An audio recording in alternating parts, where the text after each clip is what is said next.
காலை நேரத்திலும் கர்த்தருடைய பிரசன்னத்தில் நீங்கள் இருக்கிறீங்கள, நீங்கள் பயமே வேண்டாம் உங்களுக்கு. ஏன் தெரியுமா? கர்த்தருடைய கரம் உங்களோடு கூட இருக்கிறது.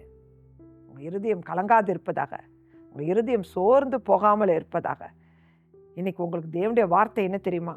அப்போஸ்தலர் 11வது அதிகாரம் 21வது வசனம்.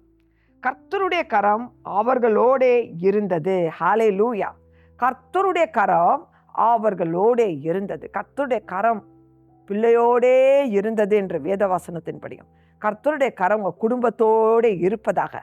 கர்த்தருடைய கரம் நம்ம மேல இருக்குமானால் உங்க காரியம் கைக்கூடி வரும். கர்த்தருடைய கரம் உங்க மேல இருக்குமானால் உங்க காரியத்தில் வெற்றி கிடைக்கும். கர்த்தருடைய கரம் உங்க மேல இருக்குமானால் உங்க காரியம் வாய்க்கும். கர்த்தருடைய கரம் உங்க மேல இருப்போமானா யுத்தத்துல ஜெயிப்பீங்க. ஆகையால் இந்த காலை வேளையில கர்த்தர் உங்களை பார்த்து சொல்றார், என் மகனே, என் மகளே, என் கரம் உன் மீது இருக்கிறதப்பா. நீ என்னை தேடுவதில் கவனமாக இரு. பரிசுத்தத்தை காத்துக்கொள். ஆசீர்வாதத்தை சுதந்திரத்துக்கொள். கர்த்தருடைய கரம் உங்களோடு கூட இருப்பதாக. ஆமென்.